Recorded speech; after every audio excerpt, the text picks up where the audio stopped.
Welcome to the What's Lacking podcast. It's your host, Larry Atencia. With me today is Gilbert King Elisa. How old are you and where are you from, Gilbert? Old enough to be your grandfather. I'm 44 years old, I believe. What's the other question you had? Where are you from? I am from Washington Heights, New York City, North Manhattan, Uptown, not the We Bronx, Uptown. Fort Uptown, but not the George, Bronx. Say that again. yeah, Fort George, overlooking the Hudson River, and Fort Lee, New Jersey, on the other side of the George Washington Bridge. Okay. What do you do for a living? For a living, I wear a few hats. My most prominent one is IT. My other hat is photography, and I also started doing YouTube and a few other things. Used to be a teacher too. Okay. I didn't know about the YouTube part. We work together, so I know you do a tremendous job at our school with IT and troubleshooting, etc. I know you're also a photographer. I've seen your work outside of your door. Amazing. I didn't know you had a YouTube channel. You want to plug that or tell, Sure. tell us a little bit more about your channels and then the name, and I'll include it on the show notes. You could just look up my name, Gilbert King Elisa, but the name, the full title of the show is Life Examined, and then followed by Gilbert King Elisa. Life examined. About 5 years ago, I started a show on Facebook where I would speak every morning. It was a morning show, and I would speak for about 30, well, at most 30 minutes, at least 10 minutes, just to start off the day and to just talk about some life observations. And I would just keep it that. It was just with the people that I knew on Facebook. And then just recently, I started doing a different format of it on YouTube. Is that your YouTube channel's name? Is that a reference to the philosophical statement by, I believe, Socrates, that a life unexamined is a life not worth living? Correct. Okay. Correct. So Yes, you're it's a reminder not to waste time, that you can be figuring things out and just thinking, and instead of just accepting everything as it is. Yeah, I mean, yeah, I didn't know that, and I love philosophy very much. Someone who's tried to live by that motto, and so it's interesting to hear that that's something that you also celebrate and try to live, because I think I'm similar. Are you married? No, I've never been married. I don't have children, and that's why it's so quiet in here. That was my next question, but you're like, you know what? Let me just get that out of the way before you ask it, Larry. I Okay, have been proposed to twice in my life, and I just was not ready for it. okay. And one time, a woman that I was visiting here from India, she actually brought me a wedding gown and a whole bunch of other gifts. So I received the male version of a dowry, but she was very, what is this word? Cooperative. And in that, but it just didn't amount to much. She was just here for a short while, and it was too short of a time to get to know anyone. Okay, so proposed to twice, and you just never were ready, or you're just philosophically and in principle against the idea of marriage or and having children. No, not against any of those, Larry. I just just wasn't the time. You, when you think about having children, you also want to make sure that biggest decisions you can make is the mother you choose for those children, and just as the most important decision she can make is choosing a father for those children. And probably at times I wasn't the right person to take on the responsibility of fatherhood, and with a combination of finding somebody that can match up with what I was looking for. What was your relationship like with your parents growing up? Awful. Hate them both. No, I didn't grow up with my father. I met my father a total of 5 times in my life.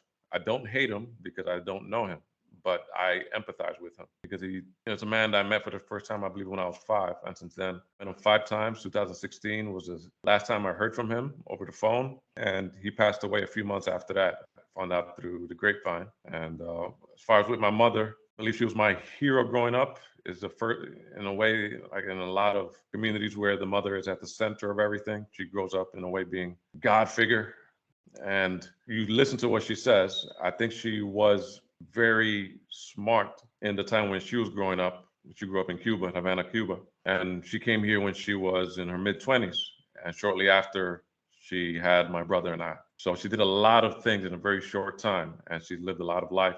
As far as our relationship, we grew up in a different time in the late 70s and 80s. I don't think there was much thought put on psychology or introspection or things like that. And there was a time where bullying wasn't a thing. It wasn't something that we talked about every day, or kind speak or political correctness. But I would say my memories of her was someone who was very different than everybody else in the family. But later on, when you read about things, oh, I wish I would have gotten that, or this was never the case. As a child, that didn't. I got used to listening. That's when I became a good listener. I would listen to what everyone was saying, just like you do. Always around people who were older than me, and in that, I learned a lot of expressions that you don't use today in Spanish and in English. The good words and the bad words, Larry. But yeah, as far as our relationship, overall average. It's gone up and down over for a lot of different things. I think every man, when he reaches around 35, he has a rebirth, and everything that he's learned up to that point, he relearns. I don't think ideally mothers do a great job in raising men on their own. I'm not saying they didn't keep you safe, but raising men, I believe, is something that you do need to see that balance. And although I appreciate the way I was brought up, I realize that you need that to see that balance, just so you can see how to observe it in in someone else, and see how somebody worked with someone else. Being able to work with someone else is a talent that a lot of us don't get to see or even speak about. So yeah, that was the upbringing. It was a house. I'm sorry, I'm going on a tangent. Like, Please. um, in the house that we grew up in, there was about five people, and it was my mother, there was my grandmother, there was my grandfather, there was my brother, and there was me. So in the living room, there was a small cot where I would bring out from my grandmother's room. It was one bedroom apartment, and I would sleep on that cot. And my brother would sleep in the sofa over here. My mother would sleep in the sofa over there, because the neighborhood in the 80s in Washington Heights was very rough. Drug dealers everywhere. It was a very violent time. There's an article written by a woman called, I believe, Diane, something about the cocaine wars in the area in Washington Heights. And I lived during that time. So the only time we would only be alone with my mother, my brother and I, would be on the weekends, every other weekend, because she would work on the weekend. But on the weekend that we get to spend time with my mother, we would go to our house, which was about 2 blocks away from my grandmother's house. So it was always a full house. And that influence of grandma, grandpa, dinner together, praying together, kiss on the cheek, Spanish speaking households with Mm-hmm. everybody, even when you're leaving, it's la Yeah, cola de yeah. los besos. That's And then you leave. disrespectful if you don't give older people a kiss on the cheek to say hello and to say goodbye. Yes, Mm-hmm. yes, So it was yeah. expected. It was expected, and that was it. Every other weekend at my mother's house, and then on Sunday night, come back to my grandmother's house. She would take us to school in the mornings, bring us back, and you learn a lot about family dynamics, because you realize your mother was learning at the same time Yeah. how to be a mother, as we were trying to figure out how to be her sons. Mm-hmm. And sometimes parents are not matched up exactly with their children the way they need to be. We have different DNAs. As much as I might look like her, I look exactly like my mother, except she doesn't have a beard. But she, maybe she shaves this. I don't I mean, know. some women get a little bit of facial hair as they get older. Yeah. So it's not If she's completely gonna out of watch the this, realm of possibility. yeah. But it's we have different DNA, and as a kid, you just know how to be quiet. Going to a school where there was fights every day. My first day in school, I remember having fights with three guys. I remember getting in trouble for fighting those three guys, but I also remember going home and not telling anybody anything, and facing it until you win the fights, and then you no longer have to go through that. But during that time, it was fight every day. There was no principal's office. Talk with everybody about it. It was a So different time. So you didn't grow up with your father, and you had mentioned that although your mother did a great job, and you appreciate how she raised you, it seems to me that to you, looking back, there might have been a lack of masculine energy or presence in order to be the yang to your mother's yin. And a lot of the narrative around that situation in neighborhoods is that because of that big lack of masculine energy or of a father figure. Boys gravitating towards older, younger men who are in the streets, doing, selling drugs and just doing what young men tend to do, which is, just run amok, be violent, etc. So it seems to me that you never sort of went that route. What allowed you to not go that route, or you just temperamentally just never even considered it? Or tell me more a little bit about how you navigated that very liminal stage that men have between boyhood and manhood, where we're trying to discover ourselves, where we're trying to gain acceptance, where we're trying to emulate the masculine ideals and models that we see. I would look at my grandfather as the first role model for what a male is supposed to be, but I also know he was very docile. And he never lived down I guess, the scarlet letter of, I guess before we were born, he used to drink a lot. So I remember they always say, oh, he drinks a lot. He used to drink a lot. Era un borracho. He never lived that down. And at the time I remember, well, I never had that experience. All I know is this man who, when you go to his room, he used to listen to jazz music and had the Village People LP and all kinds of music, even though he didn't speak a word of English. But he could appreciate a side of life that perhaps the other people around him didn't. I also know that he was a great artist, and I had no idea that he could draw even when he was losing his vision. He could draw a portrait exactly how it was in the magazine. As far as how we were able to navigate from that, I mean, my grandfather didn't teach me how to fight, even though he said he used to box when he was young. I know him from coming home, and he was there in La Butaca. He was just sitting there, but he was at peace. Yeah. Now, the socialization that I would get at home would be pretty much, you know what? This is who he is. We're never going to let him live it down that he was a drunk, but he's still living here. It's almost like he gets to die twice. Brad gets to die because now you're looking at him this way. And then when he actually dies, I look at him as somebody who didn't mind holding your hand to walk you to school, even when you thought you were already too grown and managed to be holding hands. I look at him as somebody who, when he kissed you, he grabbed your face and he was very sincere with it. He would kiss on the cheek, men and women. I'm talking about the little boys and the women, also kissing right in the cheek. As far as the thugs, a lot of them were criminals in the area. In Washington Heights, New York, in the 80s and the early 90s, every weekend you see a mural of the latest drug dealer they killed going on the wall with flowers all over the place. Most of the classmates that I went to school with, I knew to be dead, be in the game, be in jail by the time I got to high school. I had a classmate who was missing an eye. I had another classmate who hung himself at George Washington High School from the bell tower. And if you Google it now, there's no record of it. It's almost like that period when the Dominicans were first coming to Washington Heights. It just went, a wave of them just came and left, and it's almost like they just erased from time. What you see now is the remnants from the time where they were selling drugs, and they did a lot of things that were not legal to get ahead. And then they started getting taxi places, Yeah. livery cab, Livery gypsy cab. cab. Yeah. Uh-huh. Then the barbershops, and now where their younger generations don't have to do that. So a lot of them died because of it. And navigating your way to school was rough, but you knew that most of them just stayed in this corner. If you go this way, you weren't going to see any. If you're going to go this way, you're not going to see any of them. But you also learn how to fight. You learn to confront things.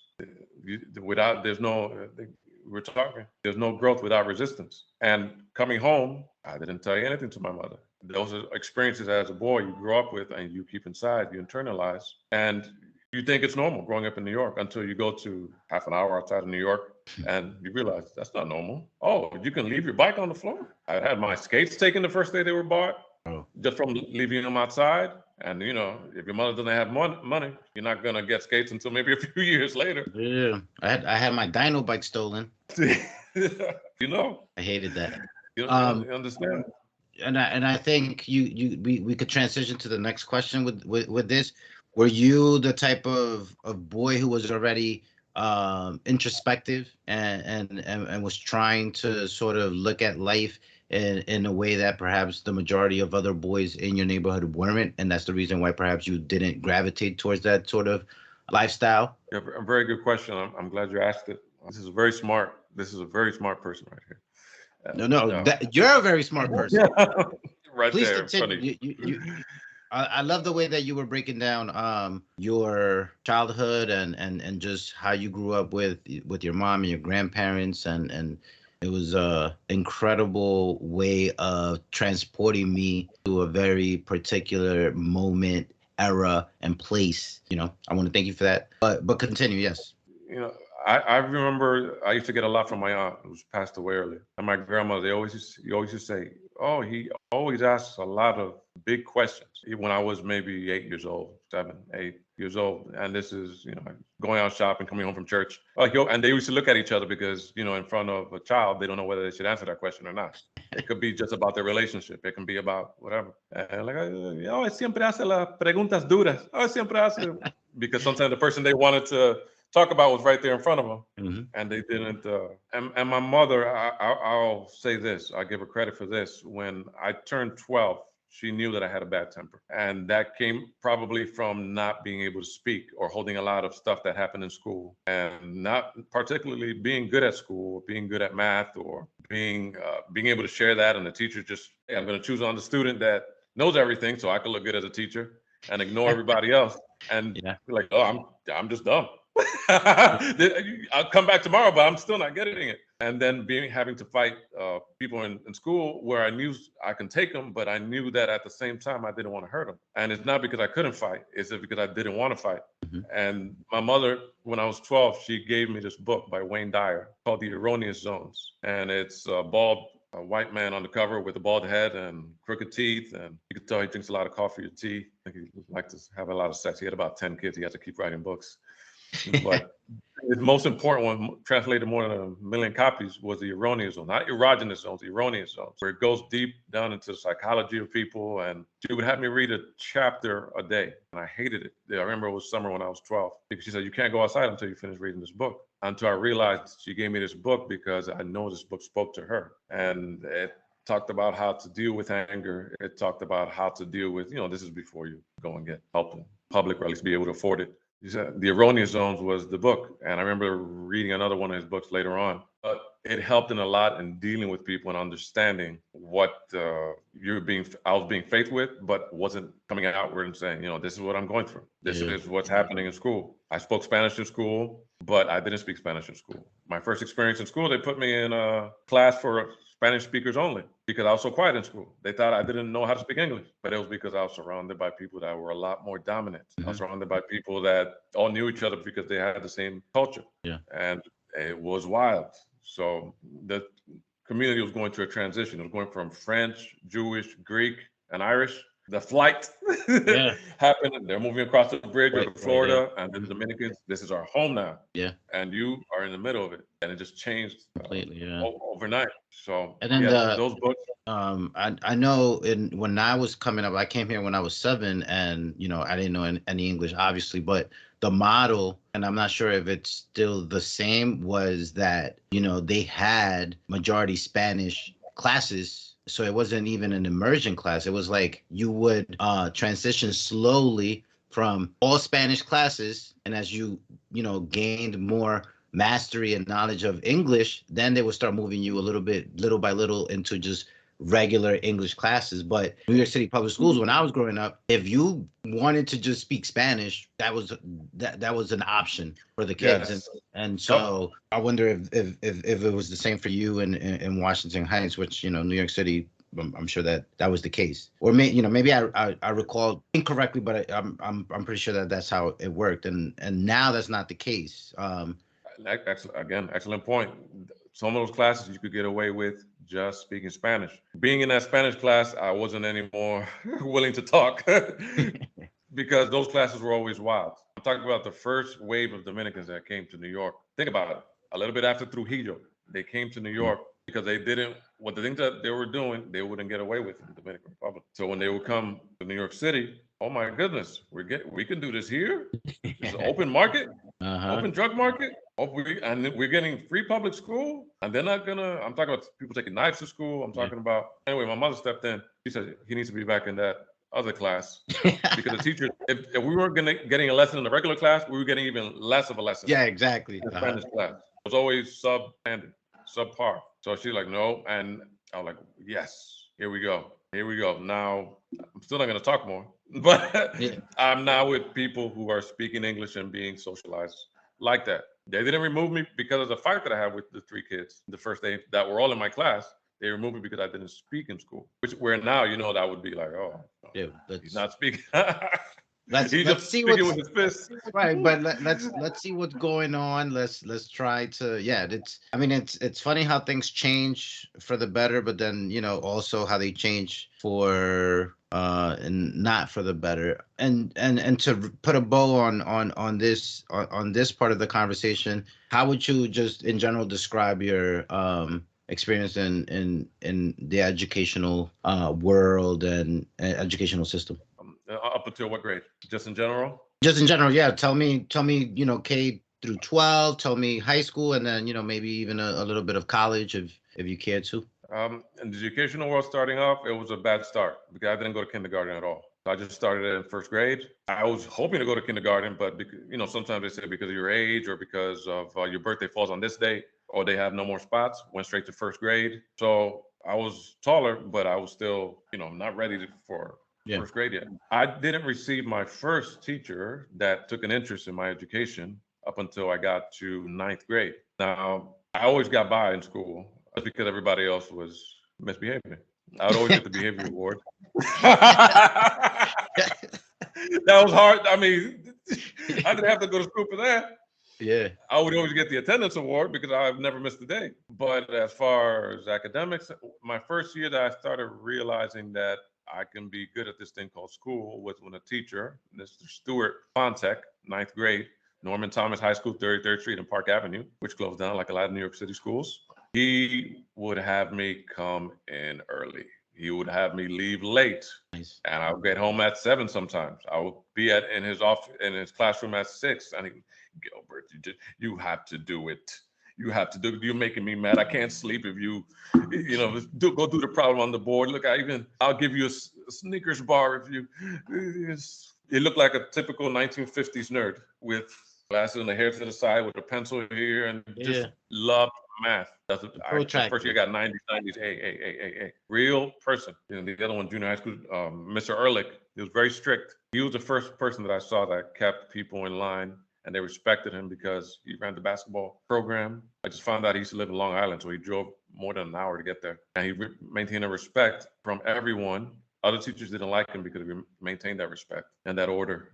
And I remember he passed away during the pandemic. I looked him up. I remember when I joined choir, which helped me socialize a little better. He said, if you're going to perform, you have to come in early to take whatever test has to be taken and do this homework before, and then you could go on the trip, or else we had that understanding. Fine. He expected things from us. Mm-hmm. He didn't set the bar low. So all the teachers that didn't set the bar low, I was willing to meet them where they were. At home, people don't have time to check your homework because a lot of homework they're giving you, your family doesn't know what you're doing. Later on, when I look at the work, I'm like, oh, now I get it. But my mind wasn't there yet. The way my mom checked for my homework was, Larry, hiciste la tarea? Yes, mom. Okay. Yeah, okay, that's it. You could be lying. You could be telling the truth. Most of the time I was lying. Yeah. I mean, as I got older, but yeah, younger, I did do it. But yeah, that's how they check. They, like they can't read it. They can't read it. Word problems are gonna. Yeah. It's English, so yeah. But continue. My bad. No, that's fine. No, that's fine. We're sharing. I wanted to get to a high school where I didn't have the same environment that I had growing up because the neighborhood schools, elementary was bad. I would hope the people that I'm having problems with don't follow me to junior high school, but they do. And all the black kids who were in that school were all in special ed. It didn't bother anybody. They came in a little bus. They had a room in the back of the school where you would never know what's going on with them. Everyone else in the school was Dominican. You had a few Mexicans, maybe a small population. But by the time I got to high school, I said, I want a new experience. That's why I went to Norman Thomas High School, business school. I was accepted to 3 schools. I took the one that I thought looked coolest, not because they had the best program. Norman Thomas had escalators. So I said, I like this. That's the one with 10 floors, right? With 10 floors, you know it. Yeah. I had a friend who went there. I was like, what? 10, right, what? Yeah, right there. And my school was small. The high school I went to was small. I said the high school I went to was small, but when he told me it was like 10 floors, I was like, all right, that's big. Yeah, 3 trains to get there early every day. But But when I went to college, SUNY or Westbury, by the time I got there in Long Island, I just wanted to experience something different. I said, let me experience the suburbs for a while. I can't say that I necessarily enjoyed school. I transferred to the City College of New York after a semester and a half. My good friend in the school, Phil Lamute, he committed suicide when he was maybe, I'm going to say 20, 21, 22. So that kind of put a height to my college experience. Like it reached the crescendo, and then I needed a break. He wasn't very good with women, and for a lot of young boys, if they're not good with women, and you want what you want, and you're not getting attention because you're not cool enough. He was loud. We knew him as Loud Ass Phil, but he liked Japanese women. Japanese women weren't looking at Phil. I remember sticking up for him, going to a dorm where I had to confront two guys who had taken money from him, and they refused to give it back to him. And I just said, Phil, let's give it back. And I mean, let's go back. I got you. I got money. You get it other way. But sometimes he was a little too nice for the people that he wanted to be cool with. Yeah, exactly. Yeah. And the people he wanted to be cool with, they just wanted him because he grew up in Long Island. He had a little bit of money. Yeah. He had all the video game systems in the dorm. So they would just come borrow stuff, get his food, when it came to hanging out, invited him to parties or anything like that. Nope, on your own. Yeah. We're just using him. He tried to commit suicide freshman year when he finally succeeded on fall break, and after everybody had left campus. So that I needed a break. I took a few years off of school. I said, I just want to work. I just want to make money. I want to be away from school. When I came back, I said, well, there's a part of my personality I haven't explored yet. I signed up for the City College of New York. And of course, you leave school, your parents are like, oh, pero qué va a ser? You're going to be poor. You're going to be, people, when they leave school, they never go back. I said, no, I just need a break. I've been fighting in school all my life. I just don't want to see any book. I want to study what I want to study instead of for the test. And that's what I did. And of course, you get all the looks like, oh, the neighbor's son has just finished school in 4 years. Yeah. My other person finished. So I took my time to finish school. I was doing what I wanted to do, but I was the happiest I ever was. The only pain I felt because I thought I was letting the family down, and because the guilt from not being in school in an institution. But when I was over it, I was ready to come back to the City College as a theater major. I explored one of the most introspective majors you can take, because you can't judge another character when you're playing a character. I did over 45 in-school plays when I was in City College. And it opened me up to the world of just being yourself. Just, it's okay to be this and be that. The first time that I had a experience with homosexuals, because, growing up in Washington Heights, homosexuals were whistled at and cursed. And, you don't want to be next to them. But I realized that, well, a lot of the people that make these great works, without even asking their persuasion, you could tell they're probably homosexuals, and not because they were homosexuals. They were great, but they were that and great at the same time. Yeah. But as a person who's studying this character, you can't judge that character. When you're writing a play, they say one of the best advice I got from playwriting class was, in the world of this character you created, there is no God. So your morality can't jump into this character, because you want to know his background, how old is he, what motivates him. When you look at someone, everyone has a motivation. That's what I learned from theater. And you just have to find out what it was, even if they don't make it clear or apparent. Political views, what are they? See, a lot of politics in a lot of places that they should not be in. And that's my view. Yeah. That's what I see. And I think this is grew up in the 80s. There was no such thing as political correctness. You can make fun of blacks, gays, homosexuals, Chinese. They had this ad for his rice company and said, have you ever seen a fat Chinese? Buy our brand. Or something like that. You couldn't go. Wait, actually, we shouldn't be laughing. Sorry. Oh, sorry. No, yeah. That was a joke. Continue. Yeah. I'm so, I think if you can't talk about something in an honest way, or you can't talk about the stereotype that it's already there, then you can't ever fight something that you may want to fight or you may not want to fight. In the 80s, everything wasn't an issue. And I'm not saying I want to go back. I think people are really doing their best to progress. But just because the wheel of my car is bad, I don't throw away the whole car. I think where we are now is, well, they have a wrong word in this book. Let's throw the whole book out. Oh, this math was bad. I'm going to throw this whole system out. And we do the same thing with people, right? This person is not as cool as I thought, so I'm going to throw this whole person out. This woman has a bigger behind. Let me throw the one I have out. So I think we sell each other short when we do that. And political correctness is something that is marketable. I don't expect it not to do what it's supposed to do. It makes money.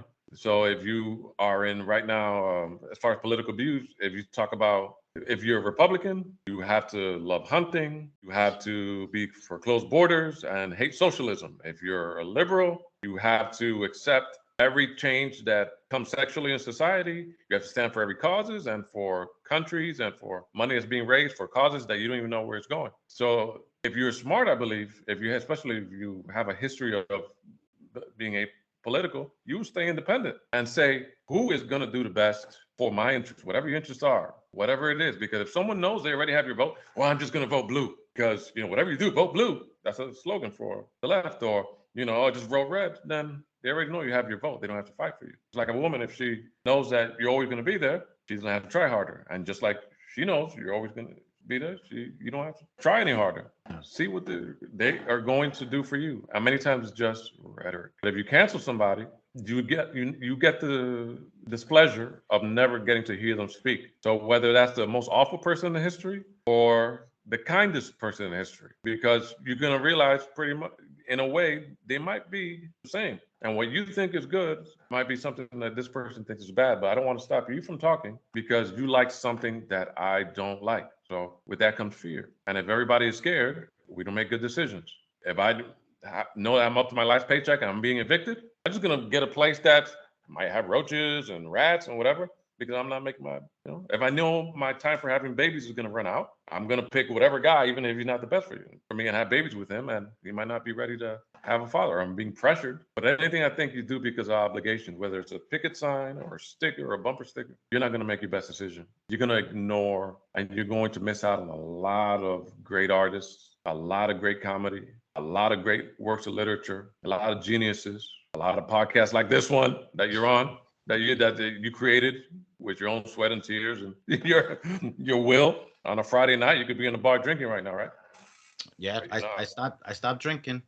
When you were talking about your grandfather never living down that he drank a lot is something that I think I it's important in my life as well, because I was a heavy drinker and a sloppy drinker, and I'm not ashamed of my past, but it's something that I know now, looking back, that I had to gain control over. And I like how you said that, sometimes there's this sort of spiritual death that occurs when people don't allow you to grow and to move past the sort of narrative that they have created about who you are and who you were. And so it made me reflect upon this particular moment in my life where I've given up drinking, and it's not anything that I did super consciously, because I think I had some sort of massive problem with it. But looking back, it was definitely something that was detracting from my ability to discover myself and be the best possible version of myself. Definitely not trying to do the drinking on a Friday. I said all that to say that. Do you miss it? Sometimes, yeah. Sometimes, not as much as I did when I first stopped, and not as much as I thought I would when I was, in the midst of my enjoyment of drinking and clubbing and the music, and not the women. I won't say the women, but a little bit of that. Yeah. So yeah, I mean, because it's all a suite of things that come together. It's not just the drinking. It's the drinking and the music and the songs and the sort of like social lubricant that allows you to become this person that perhaps in your everyday life you aren't, but that comes out when you have these drinks in you, and you like that person because that person gets called. That person gets told that they're so funny. That person gets told that, oh, you dance so well. You're so, you just become a lot more charismatic and charming because you let your guard down. And it's just finding that balance between the euphoria at the beginning and then the sort of depressing sort of after, right? Because it's always a peak, and then you always come down a little bit lower. So I do miss it, but not enough to go back. And I'm also not in my 20s, right? So I don't even think I would have the capacity to. Well, I mean, the fact that you were able to stop, I think it says a lot. You didn't have to stop. So there's something inside of you that said, all right, well, give credit where credit is due. That is what I say. So yeah, and I think I'm with you in terms of political independence and trying to be critical in a genuine, true manner, which is to say, looking for the truth beyond what is offered in our political tribes, right? So there's this sort of like prescriptive element of for every issue having, like you were saying, labels and particular line of thinking and to answer those problems and issues, and just remaining outside of those two sort of like prescribed and given narratives allows you to just think critically and independently about what actually is the solution, and perhaps even think about outside the box and things that maybe people haven't brought up, and even taking some of the best parts of the argument of all sides. I think that most people are attracted to what's convenient and easy in terms of republicanism and being a Democrat or liberal just being something that has vast machines behind them and get pushed, obviously. But if you just step out of the beaten path and just try to read and discover different political ideals and different political thought, it makes you grow. It makes you sort of be a lot more attuned to the complexities and just the nuance necessary to understand how things work, and then just studying history as well. So you know Yes. anarchism, libertarianism, the sort of relationship between traditional thinking and, European feudalism, the American Revolution and French Revolution, and capitalism we have to do the hard work of trying to understand not just what's currently being debated, but having a sense of where all these debates and how we got to where we are right now today, from a larger perspective than just who am I going to Is, is vote. it a, is it a good thing that society has gotten as political as it has? I think it's always been political, but maybe the debates and the sort of tribalism has been amplified because of social media and the internet. But I think if you look back, even in the 80s or the 90s, the culture wars going on either in the universities, like in New York, if you read the New York Times or Daily News, you were like, oh, they're more liberal. If you read the New York Post Newsday, you were like, oh yeah, they were more right wing. And so there's always ways in which people sort of agglomerate and move towards being into tribes. So I think that we're not necessarily more political, but we tend to have less time to, like you were saying in the beginning, just separate and tune out. It's like now it's impossible to not sort of politicize or have an opinion or make a comment about every little single thing that occurs.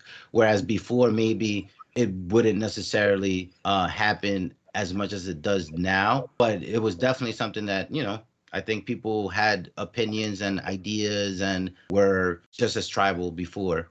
But before too, in the 80s, you knew you were going to get your news at 6 and then 11 at night. Now it's a 24-hour news cycle. You think that's by design, or do you think that's just because people just want news that bad? I think it has to do with the growth of particular markets and the growth of certain industries. So, media companies need content in order to sell ads and in order to continue growing and expanding. So it was only a matter of time before CBS. I mean, like when the three major channels started, they will go off air. Like Yeah. you know, Oh, I remember. that then it was like, okay, we have now we have Yeah. the three And channels now and it's it's signing off. right now it's 24/7. And so Mhm. I think it's just a matter of the expansion of our capacities to sell things and just sort of like the logic of capitalism to for markets and industries to expand. So I do think it's by design, but I don't necessarily think that there's an interplay between conscious design, but also the structural logic of the profit motive and knowing that base things and controversy is going to sell and it's going to get eyeballs. I know this. I think it focusing too much or debating people on it just all the time. I do think it subtracts you from your life because people, I see them online, they're just having arguments back and forth. Or, this, oh, but this, and then the meme, and then this, and I got to respond. I got to, I'm like, what the, are you getting paid for this? I mean, Yeah. are you going to solve what, you're never going to solve anything with a meme or even, I mean, people are already going to keep the idea that they think unless they've shown something different sometimes. Yeah. And even then it's like, oh, go In our ahead. attention spans, I believe keep on getting shorter and shorter, and that's just like a historical trend as well. So more and more of our lives are colonized by outside media forces, and we have to be protective of our minds, our time, You. our relationships, and not allow, because that's what media means, right? Like in between. We can't Mhm. let the outside world and technology and things that are designed to sell us stuff to mediate between how we see others and how we see ourselves and how we think. Obviously, you're gonna have to choose how you're going to filter the raw, uncut reality of existence, and that is going to be by necessity things that have been created by other humans that are cultural creations, but learning to choose the best of the possible and the best of the best in terms of cultural political thought is where we need to sort of emphasize and put our energy into, right? So like what do I choose to consume that's going to allow me to become a better person? What am I going to consume that is going to edify and help me become the best version of myself? And I know that Instagram, TikTok, CNN, Fox News, they're not going to do that for me. It's literally not going to happen. And I think the best way to approach life is to pick up books, find those authors, find those people who are so obsessive and curious about particular ideas and about the truth that you could imbibe and consume from them that same passion and obsession, because it's pure. It's not trying to sell you anything. It's not trying to if they're good, it's not trying to enlist you or convince you of a particular way of thinking. What they're literally trying to do is find a particular truth about the meaning of life, the purpose of life, about society, about how we interact, about our psychological makeup, and etc. So find those people who are, with their whole being looking for the truth, and then I think you could trust them. And then knowing that they're not going to have the full, complete answer, but that's just a piece of the puzzle. And incorporating that, I think, would make you a lot better and navigate life and people and etc. Yeah, and with the and going back to books, what's the first thing that I removed from a lot of places? Books. When I took some time off, I said I only want to take classes that interest me. I took a media class, and one thing that they said was that about the 24-hour news cycle, how it was coming and it was just beginning to start up. That was late '90s, and how before, when CBS started, the radio and all that, yeah, there was a definite time, cut off time, and look at the way how we interact right now. It's very brief. So, okay, or when people talk to you, many times they look like they're reading a headline, but not the full article. Oh, did you hear that? There's the headline. Okay, what did they say?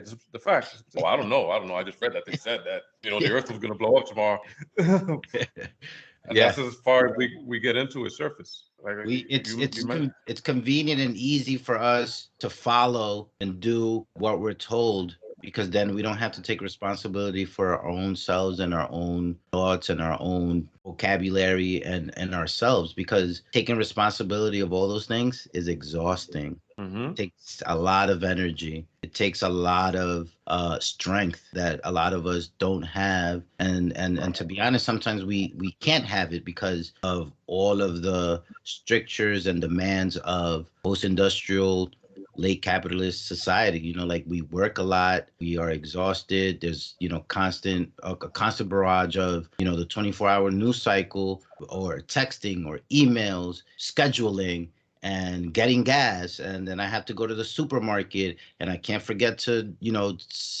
make pay the bills, and I have to make sure that we are bombarded with, from many many different places, with just sensory and energetic overload, and it's hard to handle.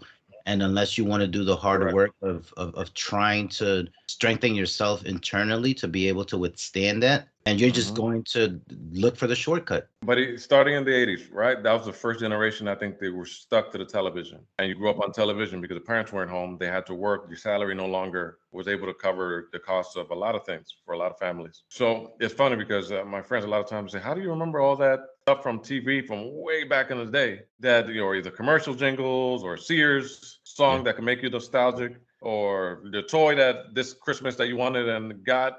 But a lot of times you look at it and like, all right, wow, there. Another word that came out during the media class was programming. Mhm. So this program has been made with whatever, but you realize the main word is they're trying to, whoever they are, right? Because we never get to see the person behind Yeah. the Wizard of Oz. You're programming you, but programming you to do what? Because could you imagine growing up as a girl in this society right now, and you have to compete with beauty standards that you're looking at on your phone? Every girl wants a big behind right now. They want makeup. I haven't seen pores since 1985 because everything's contoured. Yeah. And if you're a guy, you know what? You're going to be valued for a lot of times because of all the money that Shoes, you the have, your watch, the shoes. car. Back then it was a chain, now it's the cars, and Mhm. so they're programming us to do what? I'm talking about the media with the people Mhm. who are paying for advertisement, right? They To wouldn't consume. have been no, like you said, there was no media without, unless people 30-second spot for the Super Bowl, you're gonna pay how many millions of dollars? Because people are watching because it works. They said McDonald's spent something like $3 million on advertising a day. If it doesn't work, why do it? They know it works. Now, how do you deprogram? We live in a capitalist society, right? I love it. You make money. Everybody makes money. But what Mhm. are you never taught? The rules of capitalism, right? They have actual rules to this where it doesn't revolve around morality. I don't care if this person can afford it. I don't care if this and this and this and this. The rules of morality, sometimes they bring it up in movies. I'm a Mhm. big film watcher because I think sometimes they'll give you some lessons that you're supposed to hear, but they can't tell you clearly, Yeah. or else they'll probably get canceled. But notice the best movies, they usually have a scene where they tell you, you know what's the difference between the hand, fingers, and a thumb? The thumb is not a finger, it's a digit. And the reason that this hand, when it goes like this, keeps everything together, but until you put that ineffective, you can't use it. That's what makes them different as mammals, kind of thing. So Opposable the truth thumbs. is, like, opposable thumbs, hidden in plain sight. But are we going to look for it? Some of us will. Some of us won't. Are we too deep into it? What do you think, Larry? I feel like you're interviewing me now. Oh no! This is all I about mean, you. I don't mind talking. I don't mind talking. No, no, no. But I no, could go on talking about. You asked me if I we hate talking about myself. you know we always I, have these no, deep but conversations, yeah. but yeah, I mean, I think I want to go back to what you said, which is separating the public aspect of life, the social aspect of life, and how we in that arena debate, converse, negotiate, compromise, like the marketplace of ideas, but also the market of things, exchange, knowing that that realm is necessary for a fulfilled progressive life, but then also knowing that the private realm is sacred and precious, and having that yin and that yang, and having that sort of contrast between the profane everyday material existence of the marketplace of public political arena, and then the private spiritual family realm that is sacred, and that we shouldn't tarnish with all the things of the public realm. And so trying to maintain separate those two things, I think, goes a long way in keeping one's sanity, and being able to navigate the sort of craziness that started in the industrial revolution up until now, right? So because now everything is all melded into one big machine of just attention. Look at me, I'm gonna put my whole life on the internet, I'm gonna entertain. We're looking at ourselves as like creators whose life is for the acceptance and for the consumption of others, as opposed to like my private world, my private life, my life with Paula, my daughter, my life with you as a friend, is completely different than what I have to, talk about at work, or talk about in terms of politics and voting, and how to organize society, etc. So I think for me, that's where I've gotten a lot of peace, where I know that my time in the house, my time with Paula, my daughter, my time with my friends is going to be my time with them only. And I'm going to try to, reach and delve deeply into who they are, their desires, their ambitions, their longings, which isn't going to be mediated by like, hey, did you see the new commercial Dunkin' Donuts? Wow, Ben Affleck, Ice Spice, or superficial silly stuff. I want to get deep into who you are, why you are, the meaning of your life. Let's talk about that all the time when we are together. Let's get deep. And if that's annoying or you don't want to do that, then we don't have to interact. And I don't have Wait, social media. I don't have, wait, hold on. I gotta check my Instagram. Hold on. Wait, just 1 second. What? yeah. Oh, what'd you say? Oh, wait. What'd you And say? like the one thing that it is popular that I do consume is YouTube, but I use YouTube not as a channel or as a television. I use it as a library. I use it as a place for me to learn more about my interests, and I go only when I have something in mind that I want to research, right? So I'm not looking at the YouTube shorts. I'm not looking at, like silly videos, funny like stupid shit. Like I wanted to learn how to cut my hair, I'm going to cut my hair. I want to learn how to like change the oil in my car, I'm going to learn how to do that. I want to learn how to, change the battery in my watch or whatever. It's a library that you could use as, as a tool to better yourself if you're smart and don't get caught up in all the other things where they're trying to just colonize your attention so that they could just sell you stuff, right? But if you're just very intentional with how you use it, it could be great. Same thing with books. Like books are just the concentration of decades of obsession and thinking through of ideas given to us. I mean, think of just the beauty of that and the power of that. Someone decided, the good books, right? Someone decided that there was a particular element of truth that they wanted to pursue, and they spent 5, 10 years trying to tell you in the best possible manner what that is. And I think that's beautiful. I think we need to pursue that. We need books. We need the things that take a lot of labor of love, that take a lot of blood, sweat, and tears to create, I'll, and that will make us better. I'll say this. I think if your mind wasn't as powerful as it was, there wouldn't be such a concentrated effort in distracting it. Everywhere you look, stimulation, stimulation, Mhm. stimulation, stimulation. Turn on Instagram, big behind, big chest, fake this, fake that. And they know these basic things Yeah. can easily take your attention away. But you look at books, whether it's great works, great sculptures from way back in the day, you look at it and you say, wow, this can only be made in a time of no distraction, of peace. I like to every Saturday morning, just if I don't go to eat by myself, just take time to recenter, recharge. And even people are like, oh, let me do this. Let's go here. Let's go there. It's like, no, I have to. Mhm. I have to because, like you said, you go to work, you go to these places, you expect it a lot of different things. If you don't do it, you need, especially as creatives, as yourself, there has to be a space where you can go create. But to do that, you need a space where you can recharge, and usually out in nature, usually away from a lot of the modernity that many times if you're gonna socialize right now, right?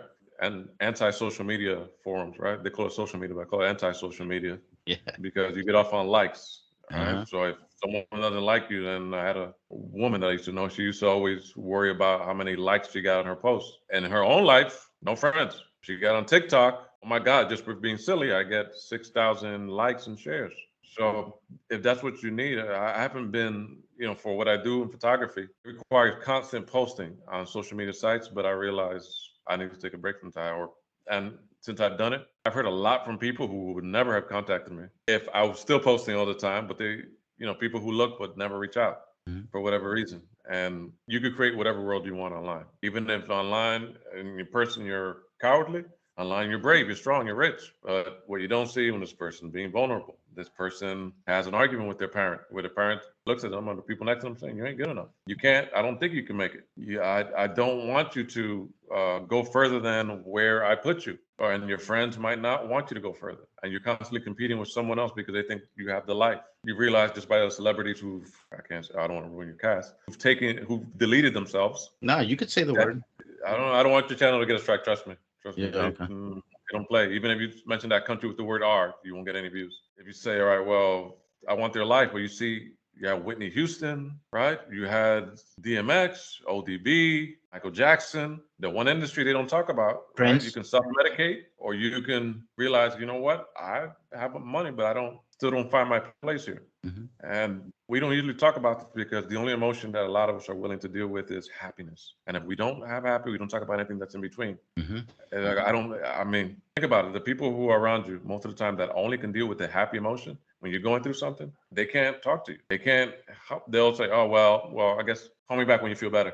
That's what I'm saying. For that person, I'm sure a lot of those guys who are in jail, or you speak to them, or the people who've snapped and deleted a loved one, they say, all right, you know, why have you, if you had to do it again, why would you? They don't know. But if you go back to them, a lot of it comes back from childhood, and a lot of it comes back with the way they were brought up. Okay, how come this woman who is so beautiful, she can't go out unless she takes 5 hours because she has to put on extensions and fake eyelashes and make it? Why didn't she see that before? Oh, because you thought she felt this way because you saw her beautiful, but she doesn't feel this way about herself. That's where we are. And it's messed up that we can only address happy things or things that are polished, because most of life is not. And you know it yourself. You lived in a few places and you realize, I have to make my way in these places, and I had to probably, and this by this time, many of us do, feel like you lived a few lifetimes already, a few stages, Hmm. and then you get here, and I'm like, well, how did I get here? I know luck had a lot to do with it, but a lot of it is something internal. It's looking out for you, or puts you where you need to be. Someone can look at this podcast in a week or two and decide, I don't like what those guys said.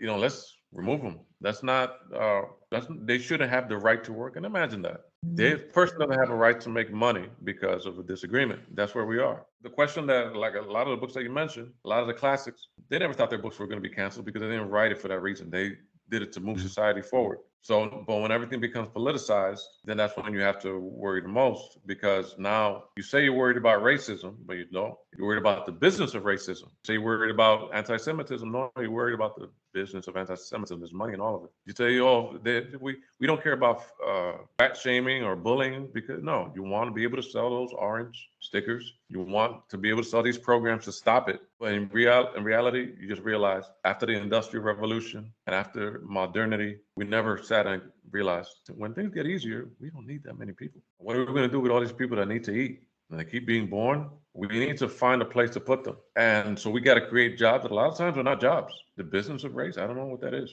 Okay, we're going to work on equity. Okay, I'm going to force someone to feel a certain way that maybe they weren't even thinking about. When I met you, I didn't see, well, that's Black Larry right there. We must be friends. I said, no. Oh, he speaks out. This is a man. We met each other. We met each other with respect. And we began talking. The rest is history. But they want people to break down in groups. Program into, okay, let's go over here. Let's go over there. Oh, he said this. Oh, I can't talk to him anymore. Book about reading books. Well, I only like looking at movies. Well, he has a family. Okay, I don't. All right, let me just stay separate. What happens when we talk? We find out information.